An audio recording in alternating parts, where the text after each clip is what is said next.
Assalamualaikum warahmatullahi wabarakatuh.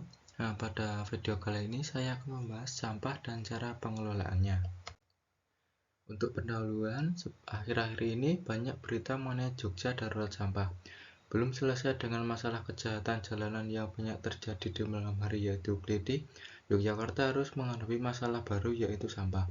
Mengutip informasi dari situs detikjogja.com, masalah sampah ini muncul dari ditutupnya TPA atau tempat pembuangan akhir Piungan Bantul Yogyakarta oleh Pemda DIY mulai tanggal 23 Juli sampai 5 Oktober 2023 gara-gara overload alias kelebihan muatan. Akibatnya, sampah warga menumpuk di mana-mana, bahkan sampai menumpuk di tepi jalan pada sejumlah titik. Protes warga sempat mencuat akibat munculnya wacana pembangunan TPS Cangkringan Sleman. Namun rencana itu batal. Itu tadi beberapa sebab mengapa banyak berita mengenai Jogja darurat sampah.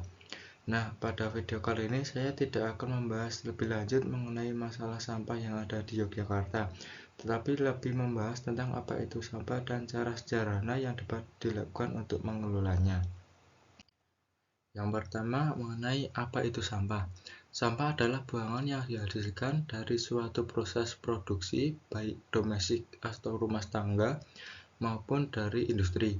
Dalam Undang-Undang Nomor 18 Tahun 2008 tentang pengelolaan sampah disebutkan bahwa sampah adalah sisa kegiatan sehari-hari manusia atau proses alam yang berbentuk padat atau semi padat berupa zat organik atau anorganik yang bersifat dapat terurai atau tidak dapat terurai, yang dapat atau yang dianggap sudah tidak berguna lagi dan dibuang ke lingkungan.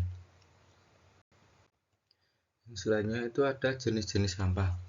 Berdasarkan asal atau sumbernya, sampah padat dapat digolongkan menjadi dua, yaitu yang pertama sampah organik.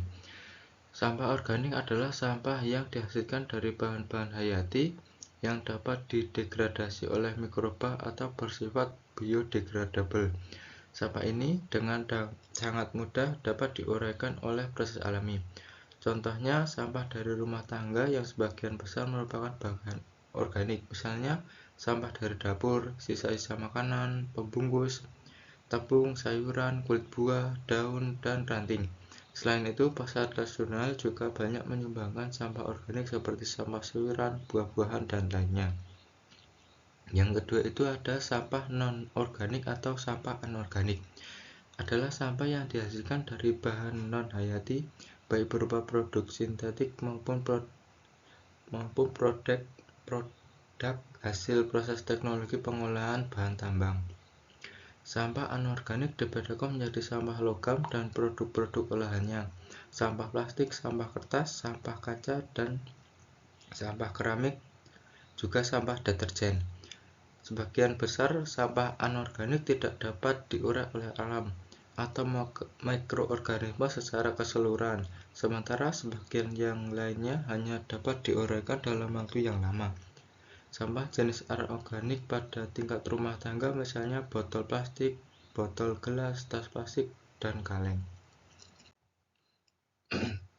Kemudian ada faktor yang mempengaruhi timbulan sampah. Yang pertama itu lokasi geografis. Lokasi geografis berkaitan erat dengan keberadaan iklim yang dapat mempengaruhi jumlah maupun jenis limbah padat yang dihasilkan, sehingga akan berpengaruh pada metode pengumpulannya.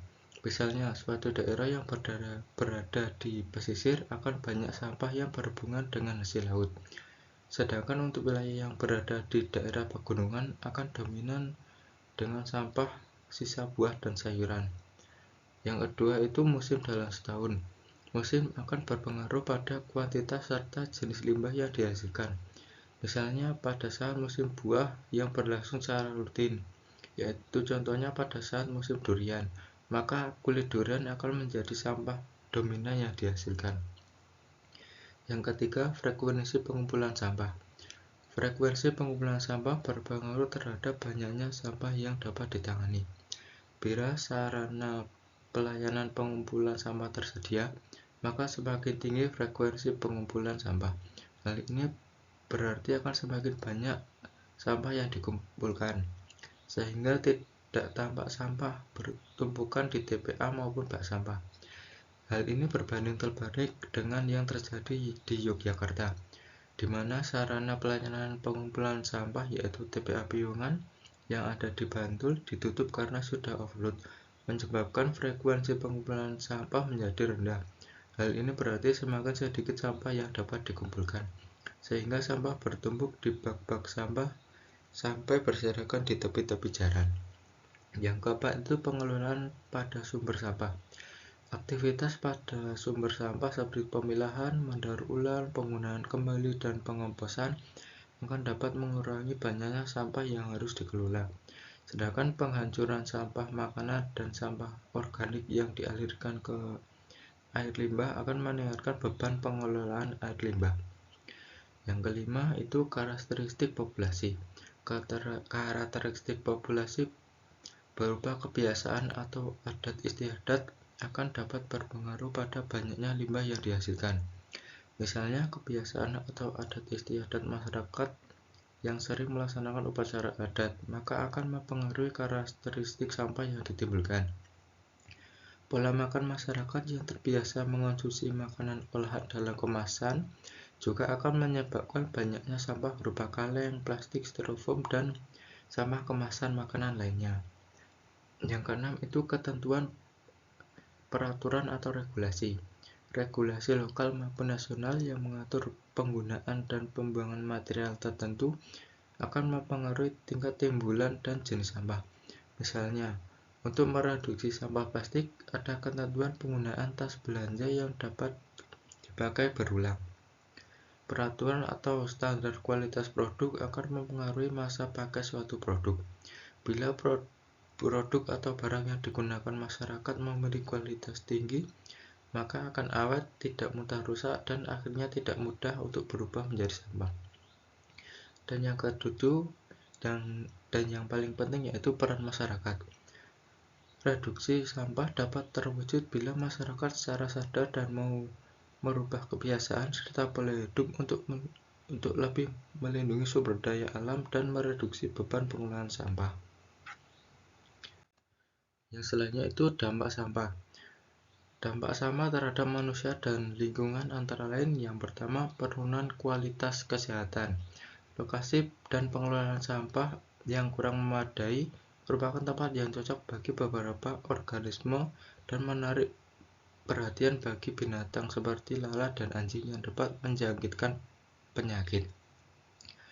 Potensi penyakit yang dapat ditimbulkan antara lain penyakit diare, kolera, tifus akan sangat cepat menyebar karena virus yang berasal dari sampah dengan pengelolaan tidak tepat dapat bercampur dengan air minum. Penyakit demam berdarah juga dapat meningkat dengan cepat di daerah yang pengelolaan sampahnya kurang.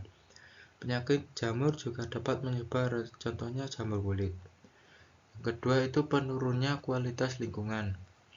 Cairan rembesan sampah yang masuk ke dalam saluran drainase atau saluran irigasi akan mencemari air yang ada. Berbagai organisme termasuk ikan menjadi terancam keberadaannya dan bahkan bisa lenyap sehingga ekosistem perairan biologis pun bisa berubah. Penguraian sampah yang dibuang ke dalam air akan menghasilkan sampah organik dan gas cair organik seperti metana. Selain berbau kurang sedap, gas ini pada konsentrasi tinggi dapat meledak. Yang ketiga itu rendahnya tingkat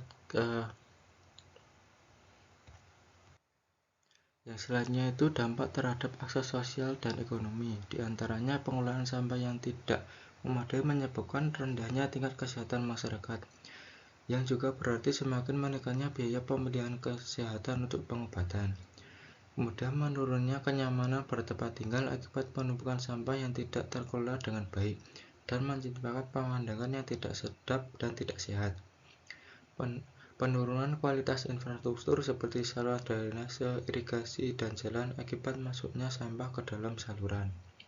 Kemudian tergabungnya aktivitas ekonomi akibat gangguan polusi dari pengelolaan sampah yang kurang baik. Nah, setelah mengetahui dampak dari sampah yang ternyata cukup banyak, selanjutnya kita harus mulai sadar untuk mengatasi sampah ini. Cara sederhananya dapat dilakukan untuk mengatasi sampah, salah satunya adalah menerapkan konsep 3R. Nah, apa itu konsep 3R? Pengelolaan sampah dengan konsep 3R secara umum adalah upaya mengurangi pembuangan sampah melalui program penggunaan kembali atau reuse, mengurangi atau reduce, dan mendaur ulang atau recycle. Yang pertama itu reuse atau menggunakan kembali, yaitu menggunakan kembali sampah secara langsung, baik itu fungsi yang sama atau fungsi yang lain. Contohnya memanfaatkan kantong belanja yang tidak terpakai sebagai tempat sampah. Yang kedua yaitu reduce atau mengurangi, yaitu mengurangi segala sesuatu yang menyebabkan timbulnya sampah. Contohnya mengurangi penggunaan bahan yang tidak perlu dengan membeli produk dengan kemasan yang ramah lingkungan, menggunakan kantong belanja yang dapat digunakan kembali, atau memilih produk yang memiliki masa pakai yang lebih lama. Yang ketiga yaitu recycle atau mendaur ulang, yaitu memanfaatkan kembali sampah setelah mengalami proses pengolahan. Contohnya pengolahan sampah kertas menjadi kertas daur ulang, atau pengolahan botol plastik menjadi serat yang bisa digunakan untuk membuat produk lain seperti baju dan tas. Nah, permasalahan sampah ini harusnya menjadi tanggung jawab kita bersama. Permasalahan sampah akan selesai jika kita mau sadar dan mau merubah kebiasaan untuk lebih mementingkan keadaan lingkungan sekitar. Tidak hanya yang penting sampah dibuang seenaknya tanpa mempedulikan dampak yang dihasilkan. Semoga permasalahan sampah ini cepat terselesaikan melalui kesadaran masyarakat serta campur tangan pemerintah melalui kebijakan dan pembangunan infrastruktur yang tepat. Terima kasih sudah menonton video ini sampai akhir. Wassalamualaikum warahmatullahi wabarakatuh.